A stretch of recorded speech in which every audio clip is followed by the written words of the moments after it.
Hey, everybody, how you doing? Well, that's good. Welcome to PHLY Flyers. My name is Bill Matz. I'm your director of fun and games for the evening. Joining me today on this beautiful Mailbag Monday, we have the star of the Anthony Gargano Show. It is JP Zapata, as well as Broad Street Hockey's own Kelly Hinkle. What's going on, everybody? Hello. Great. How we doing? Oh, very well, very well. I think everyone... Yeah, nice, refreshing Monday here. Yes. Gonna get into some mailbag stuff. Charlie's away. Charlie was starting to get annoyed with how dependent we were being on the mailbags, and he was like, "We're gonna switch it up this year." So whenever he's not around, I make it a mailbag show. I'm like, well, guess what? You're not home, so I'm gonna do what I want to do. Yeah, when Dad's not here, we fuck around. Yeah, exactly. And that's what we're gonna do today. I solicited some questions. People like your shirt, Kelly. Oh, nice. I solicited some questions from our Discord, our diehards over on the Discord, as well as on Twitter. And we are going to start with the questions from the diehards. I want to just get right into this because we have a lot, and there's like new time constraints on the shows. Welcome if you're joining us on Roku and all that stuff. It's pretty cool. But just little things we've had to change. Like I screwed up the ads the other day when we're supposed to do 2 in a row, and I just kept talking. It was like I had a point to make. I totally forgot about the second ad, but adjustments. We're adjusted on the fly here. Welcome to our new audience and partners and all that. Let's get it started with the first question on Mailbag Monday from another rubber tree plant. I guess a Haracalis fan. Do you think the Flyers should be considering any of their players who are now eligible for RFA contracts this offseason rather than waiting for next year? If so, which? And a quick look over at Puckpedia, RIP Cap Friendly. I know.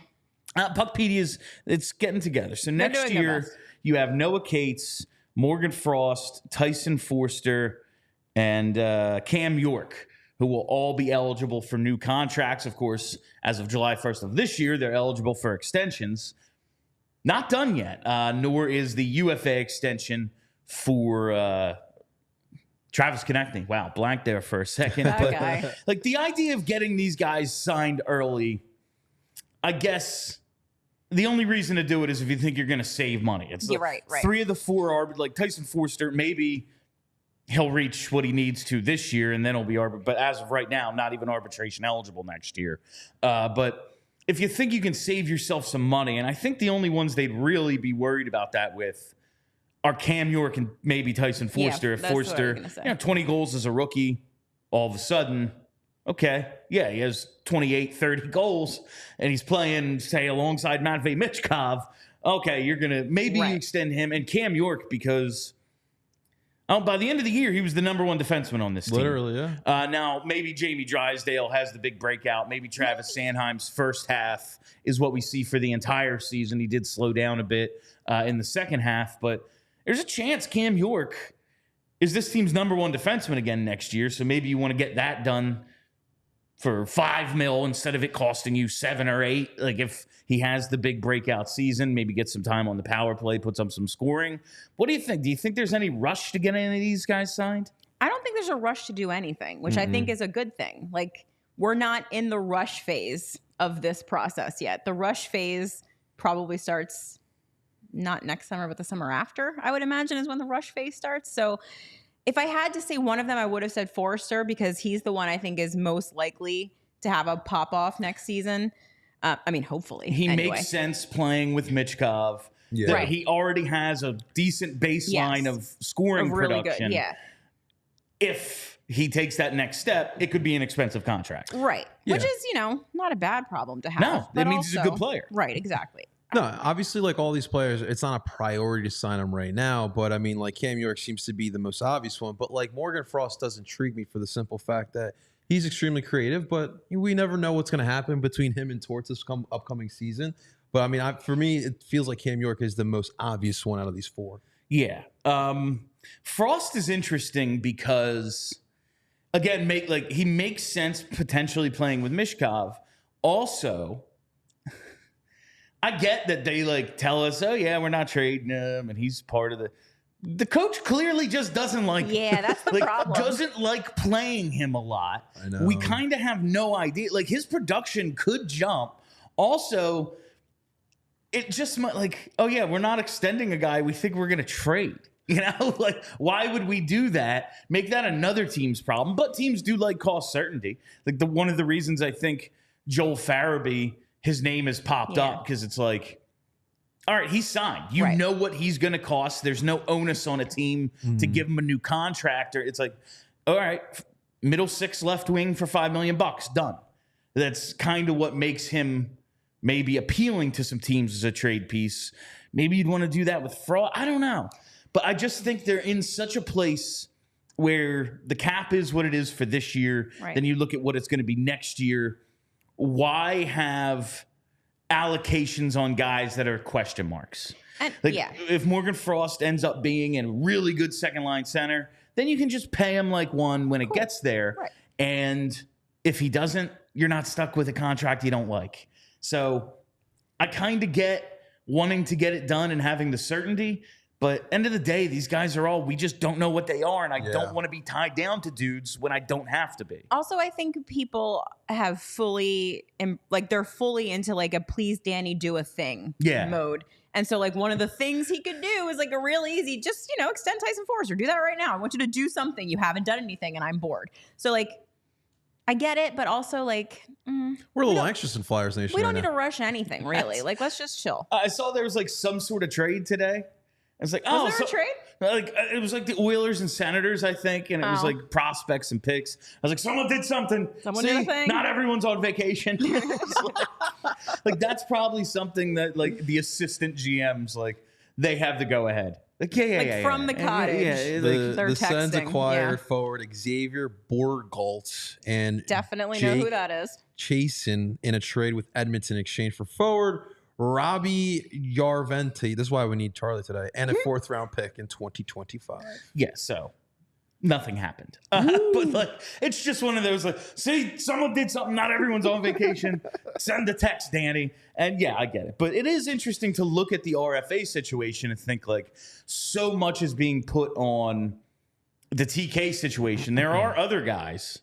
But I just don't see the rush. Nah. All right, let's get to a question. Another one from the Discord. If you're not a member of the Discord, that means you're not a diehard. You got to sign up to be a diehard at allphly.com. Get access to the Discord. And honestly, I just feel more pressure. I have to answer all their questions. I pick and choose the Twitter ones, and if we get to them, we get to them. We'll see. But the Discord, these are diehards. I got to get to their questions. Otherwise, it's like, what am I doing here, Bill? Right, exactly. Could have just replied on Twitter. Charlie will definitely So yell. from 207 Steel, a diehard, what happens if at the end of training camp, the coaches think Andrej and Ginning is the best third pair? Where does that leave Risto, Addard, Zamula? Would Addard and Zamula clear waivers? I gotta believe they would. Alternate universe is Adam Ginning one of the best of the. I just can't see that happening. NHL 24. Yeah, I don't know. I mean, I understand the hypothetical of it, but that would be wild. I kind of do think those two would clear waivers. I really think that we as fans get way more scared of these low-level dudes getting claimed on waivers than. Especially at that time, where every team in the league is passing those through dudes, their organizations, tweeners through waivers. And we saw it though last year. Who just signed? Wade Allison just now has signed in the KHL. Maybe he won't pass. He did, and he did fairly. It was no problem. Sandstrom, we were all like, "Oh, don't send him down. He's gonna get claimed." No, he wasn't. And they were afraid of Sandstrom getting through waivers. They held on to him and carried 3 goalies, even though they had no intention of playing him through December. Yeah, and then finally put him through once Vasilevsky. Every team in the league was afraid of the Lightning just claiming a goalie. And it was they're a well-run team, though. They probably don't want a bad goalie. They have enough of their own, I'm guessing. I mean, if Andrej and Ginning are that good, I mean, that's probably a good problem to have. But I think that Addard and Ginning clear waivers. Yeah, probably. Ginning is waiver exempt. Right? Yeah.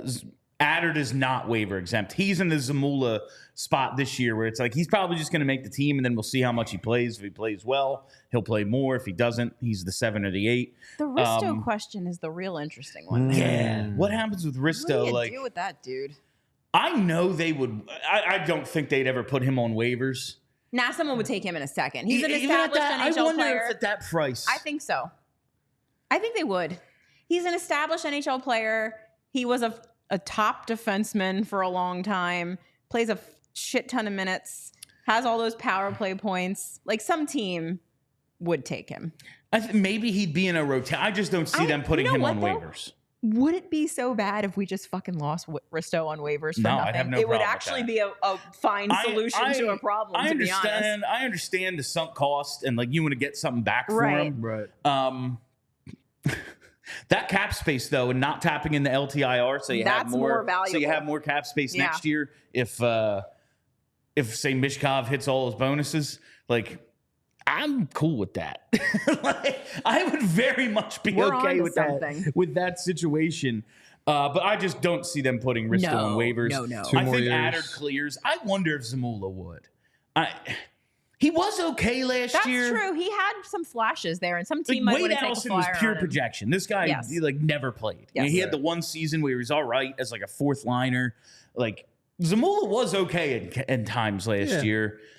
Scored against only Canadian teams. Yeah, like he had that little stretch where he was decent on the power play. I don't know. I do think we overrate these guys, and like, yeah, they're gonna clear. Totally. Like Igor Zamula, I think of him.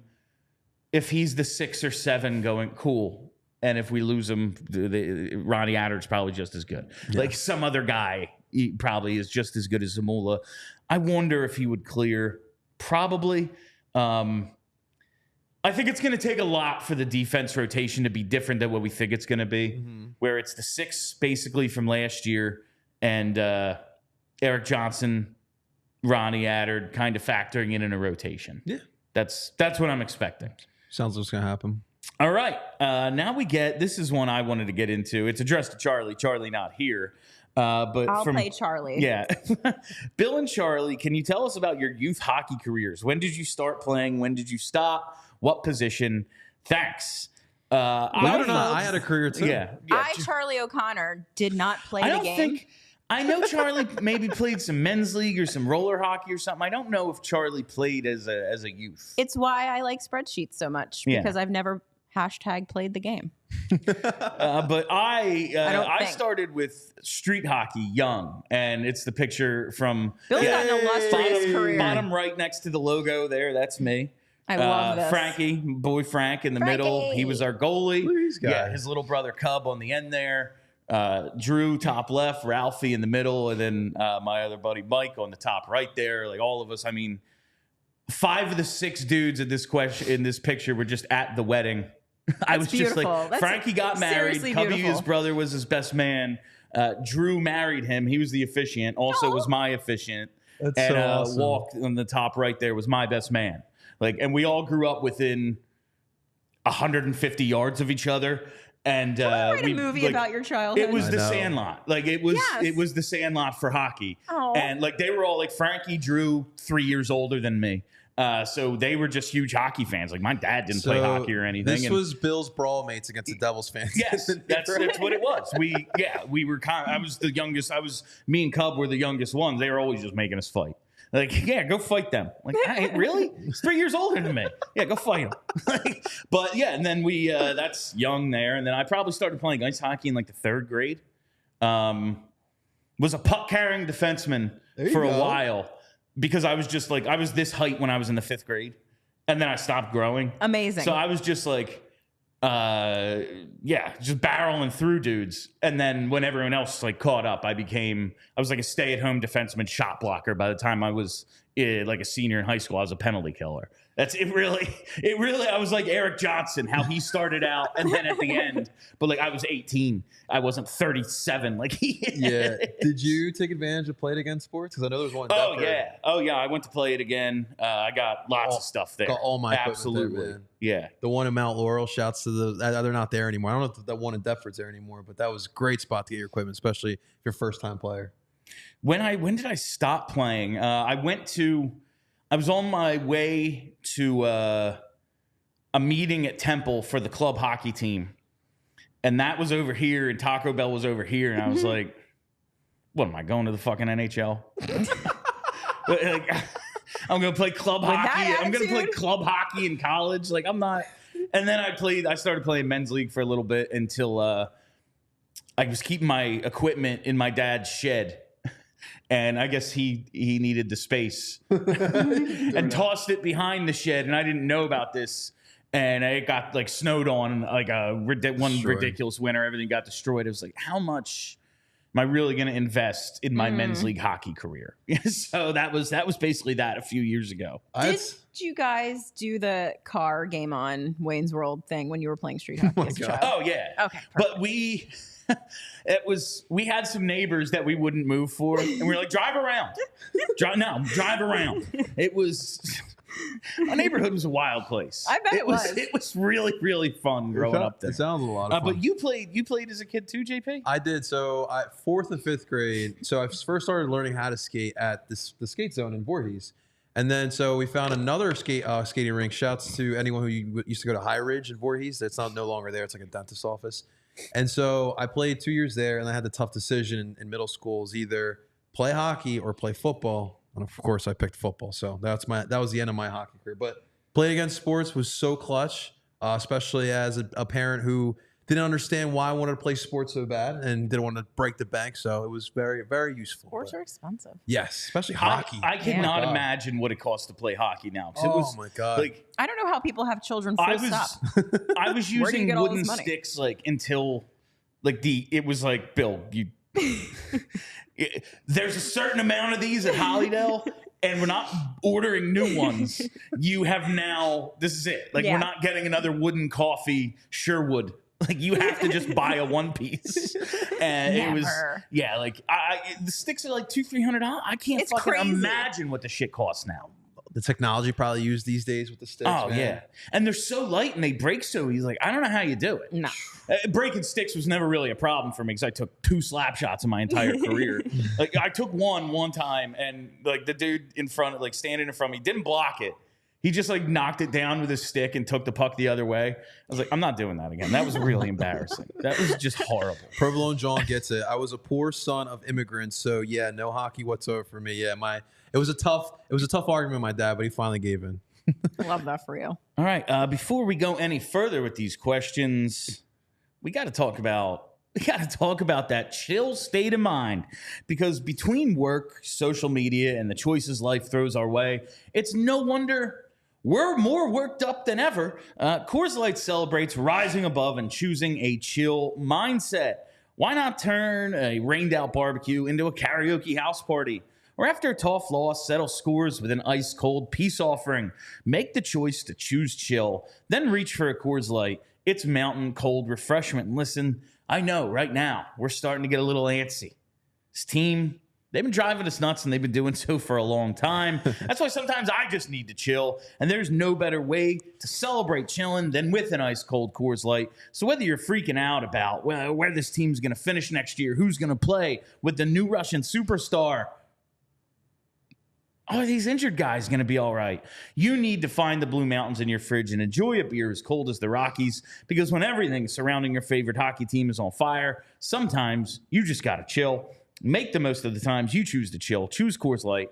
Get Coors Light delivered straight to your door with Instacart by going to CoorsLight.com/PHLY hockey. Celebrate responsibly. Coors Brewing Company, Golden, Colorado. And this is actually a great transition because, listen, when you're chilling, you're going to need to find some shade. The best way to do that, it's with some Shady Rays. Get ready for the season ahead with quality shades built to last. Our friends at Shady Rays have you covered with premium polarized shades that won't break the bank. Shady Rays is an independent sunglass company offering a world-class product rated 5 stars by over 300,000 people. Their shades have durable frames and crystal clear optics, making them the perfect choice for all outdoor adventures. They have hundreds of options to choose from, so you're bound to find the perfect pair to match your style. I wear sunglasses basically every single day. I'm driving, I'm just out doing chores in the yard, whatever it might be. Shady Rays, I'm a big fan, and I think you will be too. And exclusively for our listeners, Shady Rays is giving out the best deal of the season. Head to ShadyRays.com and use code PHLY for 35% off polarized sunglasses. Try for yourself the shades rated 5 stars by over 300,000 people. 35%. ain't too shabby. I got a not couple too of bad. pairs myself. That's one of them right there. Very cool. Check out shadyrays.com. Dude, Mellerman4 said that 10 years ago, he spent $2,500 on his goalie equipment. Hachi machi. That's the goalies. I don't even understand how they do it. Like, that's insane to me. Also, I wonder, like, how crazy does your kid have to be like, you know what I want to do? I want to be the goalie. Oh, that's the... Watch I out for just that feel kid. like, well, you do get to play the whole game. That's and true. like, I think there Maybe is if you're some a bad sort of... skater. Yeah. Yeah. Yeah. I can And see there's that. some sort of like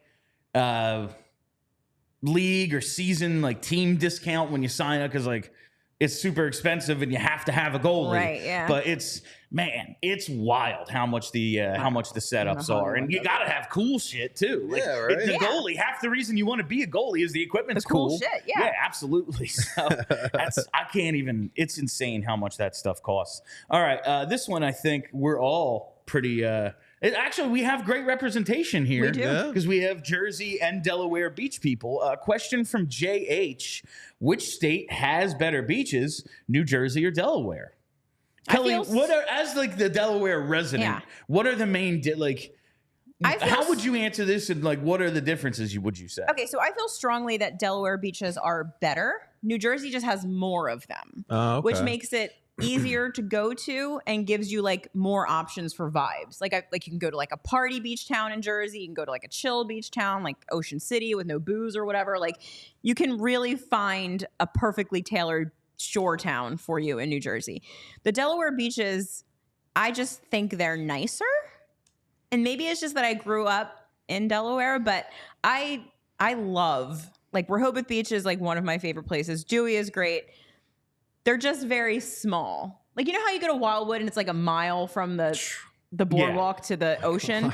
In Delaware, it's like 100 feet. Like, they're just very small, but I don't know. I really like the beach towns in Delaware. They're just impossible to go to now because they're so small. They've become like prohibitively expensive to go to. It's very annoying. Someone who's never been to Delaware Beach, Mm-hmm. which one should I go to first? If you were going to, for you as a young man, you should go to Dewey. That's like Okay. the party beach town. I'm in. I feel like you would like it. It's the only Delaware beach. We found this really good beach campsite like near Lewis, Delaware. I can't remember what it was called. Cape Henlopen State Park? Cantaloupe. Yes. Yeah. That was. You can camp there, which is really cool.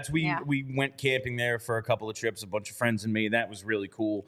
I will say, like, the beaches probably are nicer. Mm-hmm. Like, I've always been a Sea Isle guy, and like there are areas of Sea Isle where the beach is real small, but so small to the point that they have been dredging them up. And like right now, there's pretty wide beaches at points in Sea Isle, but it's like half stones. Like because they're just dredging this thing to try to preserve the beach in some way. Yeah. And it's getting kind of crazy. But like in terms of how crowded it is, like Wildwood, I know, has banned those like tents that everyone has, They've like done those that, pop-up yeah. tents now, which I think are awesome because they're like real easy to store and everything. Yeah. They're small, and I think umbrellas are insanely dangerous. Yeah. Like they're basically projectiles waiting to happen. You got to put it in properly. yeah. Well, you know. That's what. Never mind. Yeah, I'm Sorry. definitely biased going with the Jersey. Shouts I to love Brigantine. Jersey, but I understand why people would maybe want to go somewhere nicer.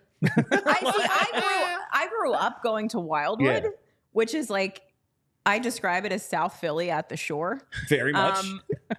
And Delaware is like the polar opposite of Wildwood. Well, the problem now with us is now everyone thinks we're literally like the Jersey Shore. Everyone thinks that we have all, blowouts and we're fist pumping or, rocking at Hardy everywhere. Like, we're not all like that, the Jersey Shore. Oh, you're definitely all like that. Catch me in Brigantine this Saturday crazy. when I blow out. I always like Asbury and all the northern beaches. Like they're I do love so Asbury. different. Are they? They are Yeah. crazy. I just think the sand's different. I think everything Everything is about them is different, weird. Yeah. But like definitely I've been to Asbury. It's fun, Love but it's much Asbury. more like Wildwood than like anywhere else in the like.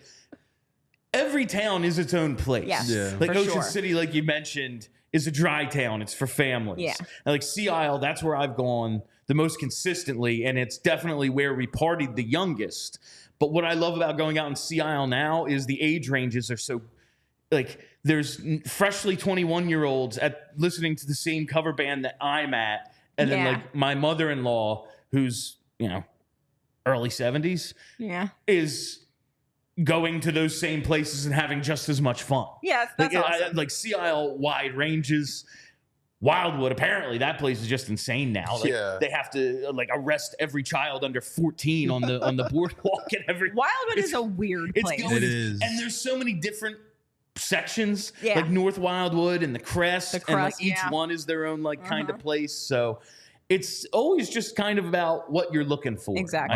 My early 20s, we used to do Keenans and Echoes almost once every month. Once in June, once July, once in August. I just need claw games in the sea, and I'm happy. In my late teens, early 20s, one of my best friends was a North Wildwood lifeguard. So that was quite the time. I bet it was. Those were some wild times. I bet it was. I was a manager at Pizza Hut, and I worked it so I would do a double, open to close, 2 days off, and then another double. So I would get the 2 days off in between. So I would always just go to Wildwood, stay at his house for 2 days, and then come back in the morning to open Pizza Hut. That was my routine. That's the life right there, guys. JP, this is a fun one, and I think we can get into a little bit of the rank week stuff with this one. From where did this go? From Luca. Can JP tell us the story of how he became a Flyers fan? Absolutely. So it's very simple. Maturity is really what made me a Flyers fan. That sounds weird. Especially with the Flyers the last 15 years. So growing up, I always loved hockey. I think we talked about it. The Mighty Ducks. I was one of my favorite movies as a kid. Mighty Ducks is like responsible for a whole generation of hockey fans. I think so. Literally. Like we just had, like being from this area, it's the Lindros era. So like we had that as well. Like there was substantial buzz. But if you're from fucking wherever. Cam York. If you're from in California, you're a hockey fan. No, like there's a team on the West. Like that was genius. Like putting the Ducks in the league.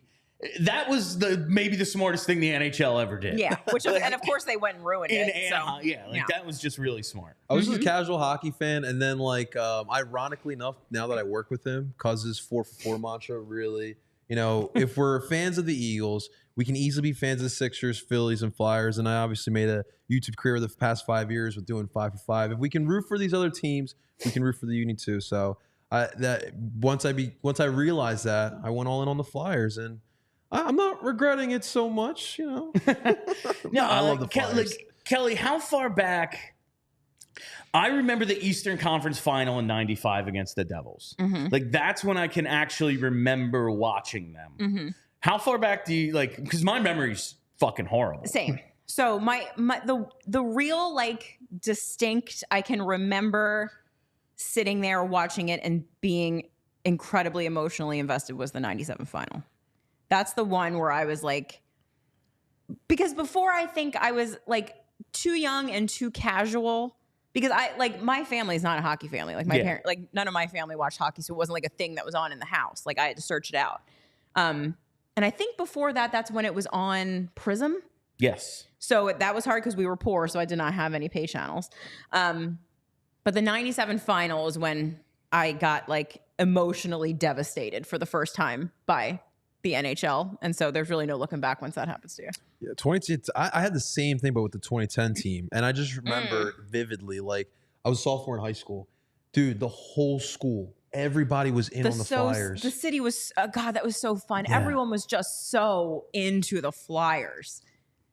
It was, and like I remember you mentioned like how Ant would talk hockey back when he was on the radio. He was at WIP at the time. I remember in 2010, they did this with the Chicago station. They did like this debate, and the fucking dude from Chicago drops like a Pelle Lindbergh joke like right away, and Ant's just like, "Bah, I don't think so." Like it was like it got tense immediately. I was like, "Fuck yeah, yeah, seriously." And it was, but yeah, man, it was. Yeah, it's my dad, like my parents weren't hockey people, but like freaked out, got on the bandwagon when they got Lindros. Yeah. Okay. And I can kind of remember like going to the Spectrum for a game, but it's really like, yeah, like 95 to 97, that time. And then of course, like the Phantoms, that just was, that was my shit. That is really more than the Flyers, Yeah. oddly enough, the Phantoms are what really cemented me Same. as a hockey person. I was a Boy Scout at the time, and they would give us free tickets to the Phantoms, and that was my only experience at the Spectrum, going to Phantoms games. Yeah, 97, Those games were so 98, fun. season tickets. They win the Calder Cup. Yep. Like, hell yeah, man. But we're doing, it is PHLY Rank Week all throughout ALLCITY. We're doing the rankings of the top 25 games in each city. So we all had to come up with our lists. Today. And we actually had a Flyers game. Yeah. As the first one released, the number 25. This is That's like, a good this is one. the one Charlie always references. Yeah. Like Game 6, 2004 Eastern Conference Final against Tampa Bay. Man, this is just one of the best hockey games I've ever seen. It was pretty good. Keith Primo on one, that wraparound game-tying goal. Gagne wins it in overtime. Simone Gagne. And the number of clutch goals he is, like... I feel like we don't talk about him enough. We don't. Like Danny being Mr. Playoffs and the run Keith Primo was on in these playoffs. Yeah. Like, Gagne just kind of gets lost in the shuffle. And, like, Why do you think that is? I don't know. I think we just kind of took him for granted for a while. I think so, too. Like, and he was just such an under-the-radar great player. Yeah. Like, this goal, like, two of the games, like, Game 7 against Boston's obviously going to make this list. Right. He scored the game winner in that one, too. We're talking about two of the biggest playoff games in franchise history. Yeah. Now, granted, this is since 1980, this list. I was born in 1988. I did my best for 80s representation.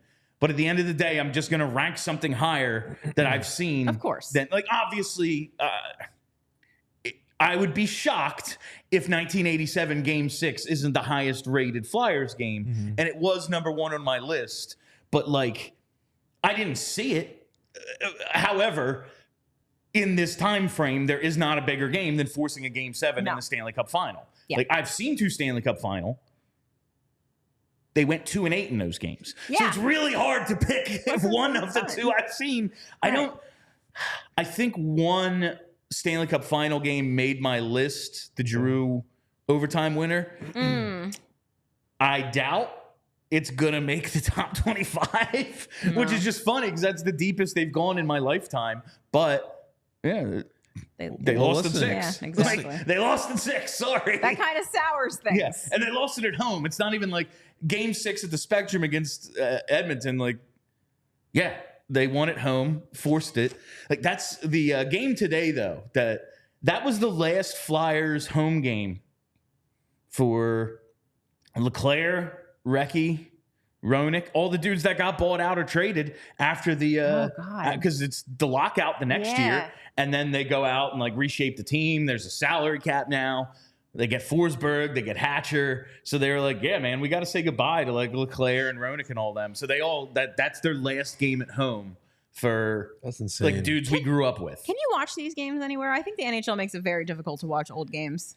Do you have the DVD set? Because it's on there. No, I mean, I still have the top 10 DVDs. They need to put out another one. There just hasn't been like anything to add since 04. This is one of those games where, like, if you're a newer Flyers fan, You need to watch that one. This is a game that you should watch to like really get an idea of what it was like to be a Flyers fan. Cuz like at the that games time. you put out there too. He was a fan of my list. I was very proud of that. I did the best I could. You're very good at this, Will. I get so jealous because then like Cousins bringing up like the old Phillies games from like back in the 80s. I'm just like, wow, I wish I would have been there like live to see these moments. I don't know. Being a Phillies fan seems pretty cool. Like the last few years. Yeah, It's like, man, I remember like being a Phillies fan in like 1997 and getting made fun of. Like, well, just root for the Yankees or the Reds or like the Braves and shit. It's like, no, I don't do that. be a Philly. Imagine if you were here like in the 40s or 50s. You could have been. It's either the Phillies or the A's. That's how I do wonder how it would be to have like. That's why I think like New York isn't a sports town. They're just a huge town with a lot of teams. Yeah. Like Boston and Philly are sports towns, Right. and everyone is a fan of the same shit. That's how Like, it should be. If you choose between like. Imagine, I don't want a choice. No. Because I choose the winner, and that's why I think all Mets fans are morons. Right. Like the best team ever is right there for you, and you chose the loser. Like, I'm sorry, you chose wrong. Yeah. Well, look at Chicago, dude. No one cares about the White Sox. Why would you? Although, like, they did win the one World Series, They like did in well 05, before yeah. the Cubs did. Yeah. But like also, Wait, ballpark is cool as hell. Dapta just says Yeah, he thinks he has a DVD set. I have the DVD set. I definitely do. The last game on it, I'm pretty sure, is Game 6 of the Lightning. I think that was the cutoff. Too bad you can't run to your local Blockbuster, guys. Flyers, I know you're watching this. Re-release the DVD sub. Put it out on Blu-ray, damn it. Do it. I guess you'd have to put it out for download. I'm really stuck on physical media. I think you gotta Stuff's do gonna start disappearing and getting edited. You it's gonna gotta be do like Thank physical You media. for Smoking, where everyone who has a cigarette in a movie, all of a sudden it's like it's weird. In Ghostbusters, Yeah. gonna be a lollipop hanging out of his mouth. I don't like it. Yeah, so I want to preserve physical media as much as I can. Amen to all right, that. Our last Discord question here comes from Jay Chime, one of my guys who plays the Puck Doku with me every day. Which Flyer would make the best professional wrestler, and which non-Kachuk brother across the NHL would be the best? It's a very easy. All-time or current? I guess we're doing current. Let's go current. Okay. I think the easiest one is Delorier. That's the easy answer. One, he's just a badass. Yeah. He's got the tattoos. Pretty handsome dude, like engaging to talk to. I think he would be easily the best. See, I was gonna say Nick Seeler because he's got like the pretty boy face. He does, but also Takes he's a a beating. little bit crazy and will absolutely destroy someone. What about? I can kind of see him being really good at like the acting part of it for some reason. I don't know. I feel like Nick Seeler is a good. I gotta go on the Hathaway, man. All right, Garnett. I can see that too. With that crazy face. I love his. He has this Phillies hat he's wearing everywhere that I want so bad, and I haven't been able to find it. But Got to hit him up, dude. Because what I need is more Phillies hats. That will definitely Agreed. pump up my wife. If I'm just like, you got a whole wall. You got to fill it up with stuff. You know, it's filled. I'm like out of wall space. I was like, this will make everything easier. Closer together. I do. That's when I tweeted it out. I was really waiting for people to be like, "So you didn't measure or anything?" I was like, no, I just started hanging hooks. Oh, Thomas Williams is here, who is a wrestling expert. Oh, he's our guy. Scott Lawton as a John Moxley type. Does that make sense to you? Yeah. Mox is insane. He does my kind of deathmatch wrestling. There you go. And Tom, also a big on the indie stuff, which I love. He's directed me to quite a few matches that we've both enjoyed. But yeah, that would make sense. Nathan Smith threw Konechny in there. Because of the trash talk. Yeah, he'd be the best like bad guy manager. Like just talking shit and like being too fast to catch. Like I think that would be his thing. Like he'd be a great bad guy manager. Like when your back's turned, he's just like tripping you. Yeah, absolutely. Before we get to the Twitter questions that we solicited today for Mailbag Monday, I got to tell you about the Bet Parks Casino, because Parks Casino is perfect for after-work get-togethers, date night, or even girls' night out. Woo. You can sip on tantalizing drinks and soak up those warmer weather good vibes right now at Parks Casino. This is how you win. It's my casino of choice. Parks Casino now offers an epic $5 happy hour with great food and drink every Wednesday through Sunday at the Liberty Bell Gastro Pub. You can get $5 drafts of Forged Stout, Victory Seasonal, or Parks Pilsners, and $5 glasses of Albertoni Cabernet. And you can enjoy the warm weather. Get the drink of the summer with $5 Twisted Tea, frozen whiskey, Arnold Palmer's. Every time I read this, I think I could go for one of them right about now. And you can feast on flavor-packed $5 small plates of braised short rib sliders, hot honey chicken sliders, or rotisserie chicken flatbreads. The all-new Parks Casino Epic $5 happy hour is happening right now. Summer is approaching, and all roads lead to Parks Casino, the #1 casino in Pennsylvania. It's got 3,200 state-of-the-art slots, 115 live table games, beautiful poker room, and a collection of incredible award-winning restaurants. You can catch Joe Conklin's Comedy Night every other Thursday, the best cover bands every weekend at the 360 Lounge, headliners every weekend at the 1,500-seat Excite Center at Parks Casino. And you can see Tiffany Haddish September 27th. You can get tickets for all shows at parkscasino.com. Visit parkscasino.com. Must be 21 or older. Gambling problem, call 1-800-GAMBLER. Parks Casino, this is how you win. Before we move on, I got to tell you about TrueMark Financial Credit Union. And honestly, one of my favorite things to do when we have JP is throw it over to him for this because, one, it's just fun not to do all the reads. But he's got a great story about making the choice to switch to TrueMark after you woke up one day and your bank changed. Yeah, that's always pretty scary, right? You know, we're talking about the scary 15 years of Flyers. Let me tell you about our scary story here we have with banking. So obviously, guys, there's a lot of scary stories out there in the news with banks. You know, a lot of people are losing money with banks being closed. I ran into something similar where woke up one morning checking my finances. We all should. And of course, I find out my bank closed. And Wild. so, yeah, absolutely wild. And so being scared, but luckily I found out my money was safe because transparency and I have over $200,000 in the bank account. But you guys should be a little weary about that as well. So that's why we want to throw out a little recommendation. Check out our friends over at TrueMark Financial. And when you switch from a bank to a credit union, it's first off, it's super easy, but you get an ownership structure. Banks are typically for profit institutions owned by shareholders. They operate with the primary goal of generating profits for their shareholders, whereas a credit union, they're not for profit financial cooperatives. They're owned by their members. If you live or work in Bucks, Chester, Delaware, Montgomery, or Philadelphia County, you're eligible to join. Member benefits include great rates, lower fees, and personalized service, which we do love. And they have great financial advisors that provide personalized financial planning and expertise. And you can learn about goal setting for long-term financial security. I think that's extremely important in today's day and age, guys. Obviously, we're feeling the wrath of some inflationary prices that's going up here. I just found out today that the Ben Franklin Bridge, it's now $6 across the Ben Franklin Bridge. What? Guys, everything is going up in price. It's not fun whatsoever. So you want to make sure that you have a great financial advisor like a credit union from TrueMark Financial. TrueMark Financial is federally insured by the NCUA and is an equal opportunity lender. For more information, one of two things. You can either visit truemark.com/PHLY or, like we mentioned, they're located here in the Philadelphia area, headquartered in Fort Washington. They got 24 branches. You can walk right up and get some further information yourself. But again, truemark.com/PHLY. Thank you to our friends over at TrueMark Financial.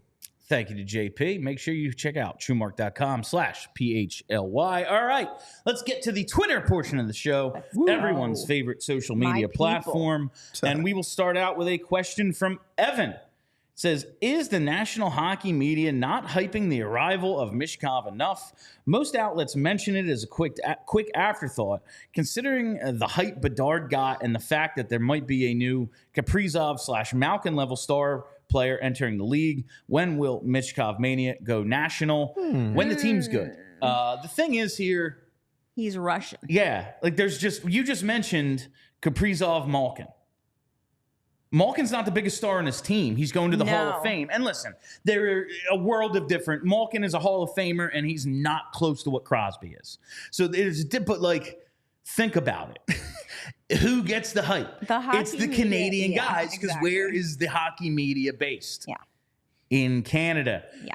There was just question, like, guys come up for the Hall of Fame, and we just saw Pavel Datsyuk get in, and he's very much a Hall of Famer, but it was like, I wonder if he's going to get in because of the Russian factor. Right. Like, we just saw Michkov drop to 7. And, like, listen, there's more than just, like, jingoism going on here. It's, there's a war. The Flyers saw firsthand, like, hey, we're bringing this kid over.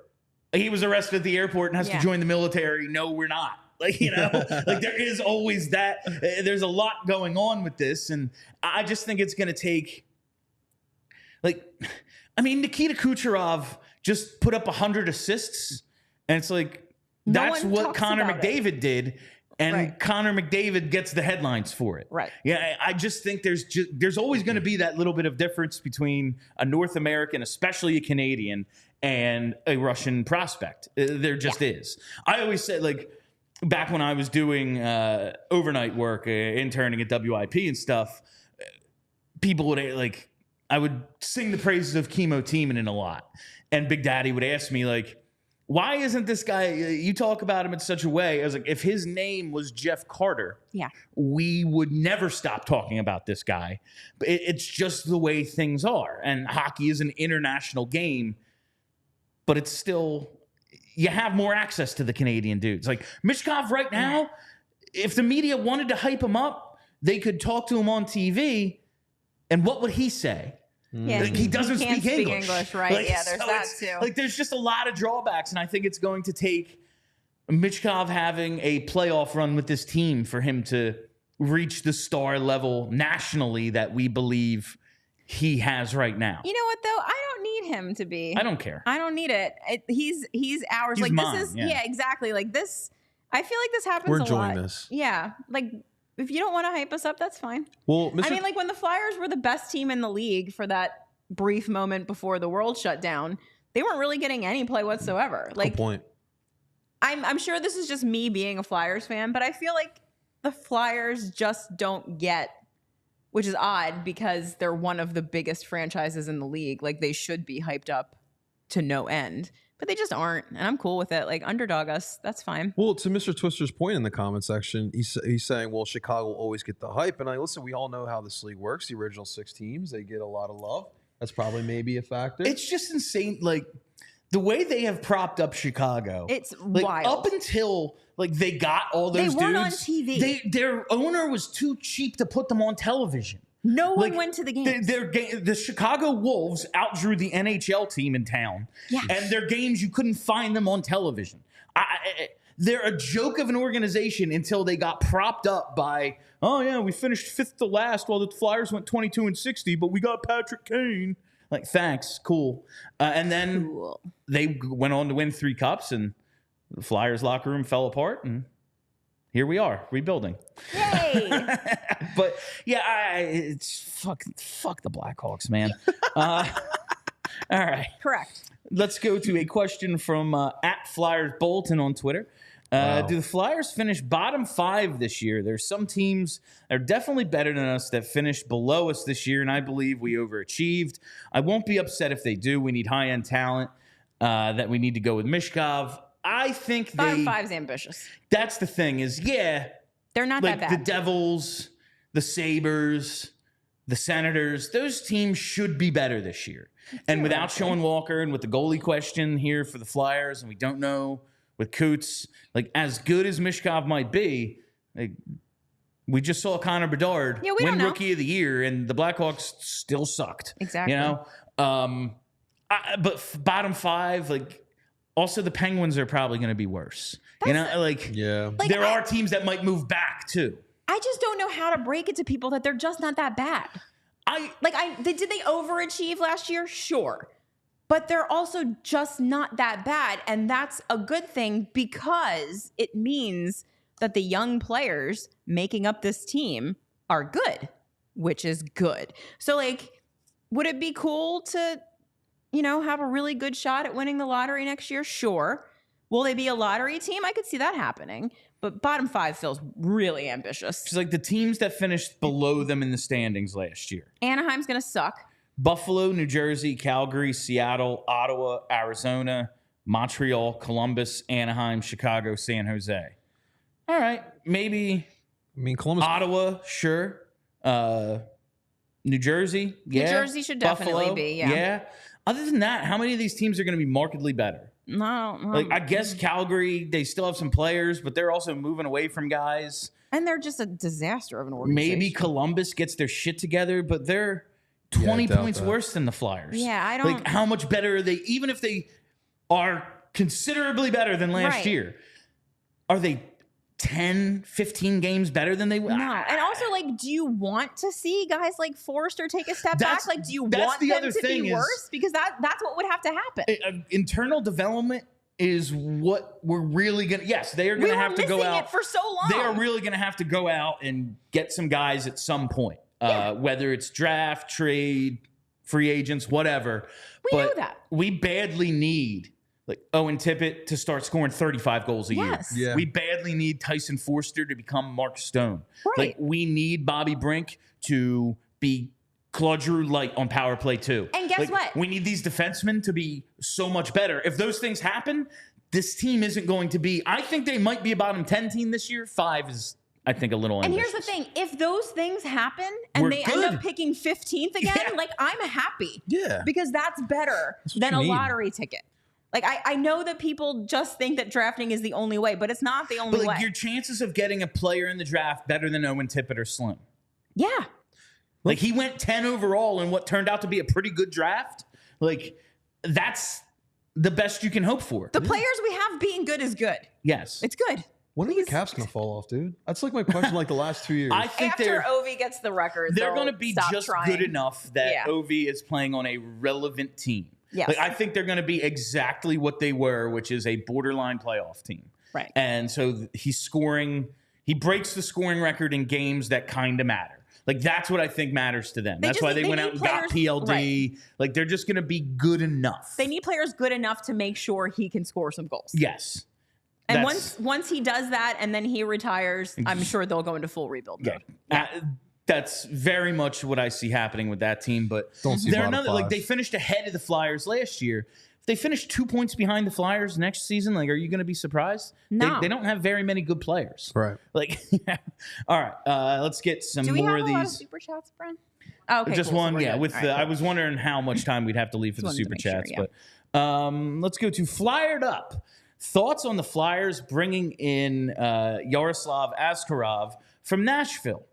I think it's interesting. Yeah. How old is he at this point? This is, if you don't know, he is the 22-year-old next one up, basically, there in the succession of goaltenders for the Nashville Predators. That's what he is. He's highly regarded. They drafted him in the first round in 2020, 11th overall.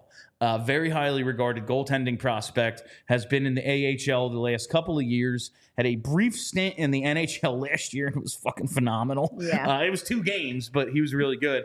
But there was some talk that maybe, like, the Devils were in the market for the goalie. They end up trading for Jacob Markstrom and giving up way less, but there was the rumor, hey, we're willing to move 10. And if it was the 10th overall pick, you figured, oh, UC Saros. Yeah. It's like, well, yeah, obviously Nashville will do that. They have the next guy up in Askarov. But then they extended UC Saros and they gave him a big extension. Goalies take a while. They did do the thing with Rene and Saros where they were there together. Maybe they're going to do that. I don't know if I want to surrender assets for a goalie right now. No. Me neither. Because they have so such many. A pipeline. Yeah. I have no idea if any of these guys are going to pan out. No. But I'm invested in Ersson. I want to find out what the hell Fedotov is because this has been such a ridiculous journey here. Yeah. Alexei Kolosov, I don't want to make his path to the NHL That's any more blocked because I don't even know what's up with him, and I want to see him at some point. Yeah. Bjarnason, we'll see. And Zavragin's so young. He's supposed to be real good, he's supposed to be like, if any of these guys, I've said this before, if any of these guys are that Sorokin, it's going to be him. Right. I think we're set. And I know we can never say that with the Flyers. You know, look at what we've seen happen at the position over the last couple of years. And it's not, beyond hockey, but Carter Hart, like Fedotov, we saw arrested at the airport before we were able to bring him over. Like, something can always go wrong with this position. Yeah. But I just... You got to see what we got. When they so badly need other things, like why... It's not going to be like, oh, yeah, we're selling low on Askarov. Like, they're going to hold him until someone badly needs him, or they can just bring him up and say, boom, we replace UC Saros seamlessly. I just don't see it making, like, when they so badly need to spend their capital on centers and top pair defensemen. Yes. Like, I don't know how you can allocate that money to a goalie when, not just money, assets to acquire him when you need those for other more pressing matters. We talked about it before. If anything, what you need in this room is a veteran guy. You don't need to find another young. That's the other thing. You have enough young goaltenders. We have nothing but young goaltenders. And young, I mean, NHL experience-wise, obviously Fedotov's going to play most of this year at 28, but he's got 3 games and 1 start of NHL time under his belt. Like, one of these dudes is going to hit. One of them has to, right? Hit. I know At a certain point, we're just going to get one it right. One of them's going to hit. Dude, who will it be? I don't know. However, one of them's going to hit. Also, we don't need a goalie. Also, too, how does Nashville always just hit on goalies? They have a garden out back where they just grow goalies and defensemen. And defensemen, yeah. If they could ever get a star forward, they would be unstoppable. No state tax. Yeah. That's what it is. Goalies notoriously hate paying They hate taxes. They don't fight for themselves. You always have to fight for them. Fucking goalies, man. All right. This one from NHL Flyers. I wanted to get to this today, and I'm glad we did. Great question. How do you get your hair so luscious, Bill? Great question. Give us the secrets, Bill. Listen, man.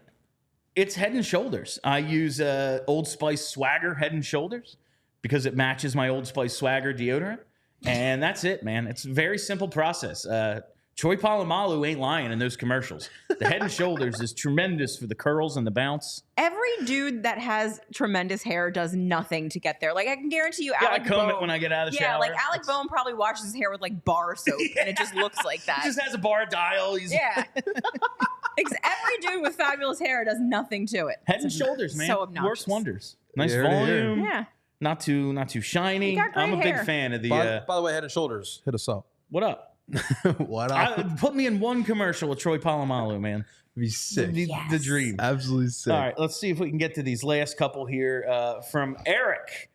If Drysdale eventually develops into a top pair defenseman, realistically a good number 2, and Bonk into a good number 4, do you think the current D-core could be a competent Stanley Cup caliber defense? Is York, Sanheim, Drysdale, Bonk a good enough top 4 without a true number 1 top pairing D-man? Yes. I think we just saw in Florida, like they have really good players. Aaron Ekblad was a number 1 overall, and he's not even like their number 1 guy in terms of ice time. I think you can do it without that guy. But goddamn, it's so much easier when you have the 30-minute dude, and it's just like, yeah, we only have to figure out half the game. Half the game's accounted for. But I think I don't know if do you think this top 4? I mean, it really. I guess you have to stretch your imagination of what you think Bonk and Drysdale could be. I know. Last thing, I think Charlie's brought this up on the show before. Like that number 1 30-minute, Alex Pietrangelo defenseman is not. It kind of doesn't fully exist anymore. I feel like the defense is more like defense by committee, like team defense, more than relying on one guy to be like the guy on defense. Like there's no real Chris Pronger. Those dudes are legit superstars. Yeah. Like Cale Makar, Quinn Hughes, Roman Yossi, but even Adam those Fox. 2 guys are not like the old model of number 1 defenseman. No. So I just kind of feel like you can make it happen with 4 really good defensemen kind of sharing more equally. And in some ways, it might be better than having to ride one guy 30 minutes a game. Because when that guy gets hurt, you're fucked. You don't have it anymore. No, you're totally screwed. Your number 5, who plays 2 minutes, now has to play 15, and he's incapable. So, yeah, maybe that is a better. I don't know if York, Sanheim, Drysdale, Bonk checks that box for me. I'm with you there, and we're gonna find out more this year about a lot. I of have these no guys idea. Too. That's it's so much about Jamie Drysdale. Yeah, he's got to be something, and hopefully he is. I mean, listen, if York and Sanheim take another step, that has to make you feel a little bit better. They took a big step last year. I just like how much more like what Sanheim's like got to 20. maintain. That's He's the thing. 28 years. No, I don't think he's going to get better. He needs to put together 2 good years in a row. Yes. Yeah, That's he's got to maintain. like there's a reason he's won most improved twice and could have won it a third time. It's because he has bad years after good years. Right. And he needs to have consistency in the seasons he puts together, I think, more than anything. But like he's 27, 28. How much? It's not like he has anywhere to get better. Like he is what he is at this point. He's just got to be good. But I guess Cam York could. He's got to step. But besides like offense, what else you need from Cam York? I think the next part of his game is consistent offense. Yeah. That's to be what he wants to be. Like, you need to put up some points. You need to have point. And I know there's so much more to it than that. But if you're a top pair guy, you factor in on the score sheet. And I don't think he did enough last year.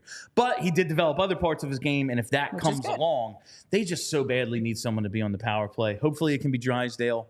But they just don't have. It was fucking Igor Zamula last year. And he was the best by far at it. That's not good. They got it.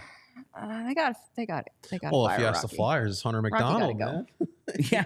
Oh shit! I wonder if McDonald's going to save us. I forgot. Yeah, That's our number one. He's probably defenseman. Chris Pronger. Someone tweeted me and was like, "Is he a Pronger type?" And I don't know if they were being the sarcastic thing. Like, you have to go back to World War II to find a defenseman that won an MVP not named Chris Pronger or Bobby Orr. And it's like, oh, is he a Pronger type? No. Yes.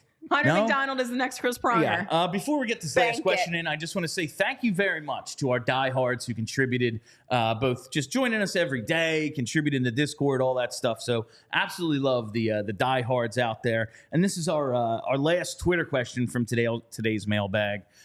What do we think about Noah Cates? Does he have another step in him? Didn't notice him much last season. I think he's a really good fourth liner. Yeah. A very good fourth liner who, if necessary, can play up to the third. That's about it. But however, like, that's not a knock on him. No. You need those dudes. Need those guys. He's very good and at that. And when you have like a 5th round pick who turns into a good NHLer, that's a win. Yes, 100%. He did score some the season before last, and you think like, all right, 39 points, but they had no centers. Yeah. That's just pure volume. He played a lot. If you're playing him enough for him to score that much, you have a very bad team. Yes. As we saw. And that's why they picked 7th. Right. Right. I just another step, maybe him, because I saw today, I think Hathaway had media availability to talk about his contract extension. And he said he really liked playing with Ryan Poehling. And I like that line a lot. I think that is a fourth line that you can put out in the playoffs, and they are not a liability. Nope. If it's Poehling, Hathaway, and Cates, it's a great fourth line. Set it and forget it. Yeah. That is a fourth line. Like, real good. But I don't want them playing any more than that. That's what I think of Noah Cates. Ryan Poehling going to be your top line center, babe. I mean, there's going to be times where Ryan Poehling and Matvei Michkov are on the ice together. Prepare yourselves for this. Like, that shit's going to happen. Poehling's speedy ass feeding him the puck. Listen, I'm into it. Let's go. Matvei Michkov could do a lot worse than Ryan Poehling, who scored a hat trick in his debut. I bet you Michkov doesn't do that game 1, you know? So Poehling has that going. Way not to believe in him, Bill. Jeez. No, listen, who the hell knows how this is going to go? Like, Michkov is going to be out there. Like, the dudes, it's like, oh yeah, we put him out there with Frost, but on the left wing is Nick Delaware. I just can't wait until the first game when he gets benched. Like, I'm going to take off work to make sure I'm on the show after that happens, because it's going to be awesome. Oh man. But yeah, Noah Cates, he's good. I don't need him to take Yeah. He's good for what he is. He's good. Like, he's a good forechecker. Yeah. Big body. Yeah, he can play wing and center. You don't really want him at center, but he can do it. I don't need more out of him. Nah. Yeah. Hopefully his next contract is this or less. Like, the 2.65 might be a little rich, but for a fourth liner, but I wouldn't go more than that. You can play him in the yeah. You need to be able to find these guys and not pay them a ton. Yeah. But you did draft and develop him, and he's an NHLer, and he's a decent one. But in terms of another step, I think this is what he is. I think he is what he is. And that's fine. Yeah. Yeah. All right. Before we get out of here, we got to talk the super chats. Only one today. David Shub says, love the show. Anyone remember Donald Brashear? Anyone remember Donald Brashear? I'm Adam S. brother and kind of here to just fuck with him. Yeah, man. Everyone loves Donald Brashear. Love Donald Brashear. Yeah. Still fighting out there. Like, he's in his 50s. What league is he playing in where he's still fighting? They brought him in for the alumni game last time, and it made me very happy that he was here. He was working at a Tim Hortons at one point. I saw that. I want good things for him. Yeah. Like, he's the kind of ex-NHLer that I feel like a lot of times gets lost in the shuffle because he's not a star. He's not a super famous enforcer. Like, he's just a guy that worked his ass off. He was great when he was on the Flyers. A lot of fun.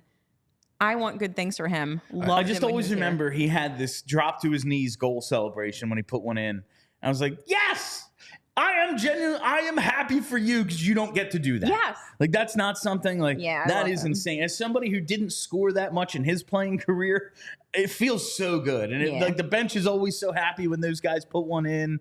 That's why I couldn't believe Sean Couturier got benched after setting up Nick Delaware in what may have been the final I goal know. of his career. He didn't get an assist on the play for some reason, but very much made it happen. And somehow, yeah, he's not doing enough. Like, it's the last goal this guy's ever going to score. Like, All right. Yeah. So Donald Brashear, I'm sorry if I'm butchering this name, but Jean-Pierre Marquis, I think that's how you say it. Is that where he's Ligue playing? Nord-Américaine de Hockey. I just assume it's like the league that Shoresy plays in. yeah, it's the no-show. Yeah, it's the no-show. Have you finished Shoresy? I haven't. Don't talk to me. I watched the first 3 episodes, and I've become emotional 3 times. I got logged out of the Hulu account that I was borrowing from my friend. Shit, that's and I rough. haven't talked to him in That so long sucks. that I can't ask him for the password again. So I'm currently sourcing Hulu. We got He a lot of logged you people on out. ours. You can just jump on one of those. Hot damn. I'll give you the password. All All right. I think that's just about it for today. So thank you all for listening. Thank you for hanging out. If you haven't already, hit that subscribe button. Follow us right here on the YouTube. Set those reminders. Never miss a live show. We'll be back tomorrow and all this week at 1 o'clock. And it is PHLY Rack League week. So make sure you're tuned in to the Gargano Show with the star of it right here, JP, as they go through the top 25 games in Philadelphia since 1980. It's going to be a great time. Make sure you're listening to us as well the rest of the week at 1 o'clock. Follow us on Twitter at PHLY_Flyers. Follow the podcast as well, PHLY Flyers, wherever you get those. All right, that's it. My name is Bill Matz. That's JP Zapata. That's Kelly Hinkle. Until tomorrow, you stay loose and sexy, Philly. We all silly like the mayor.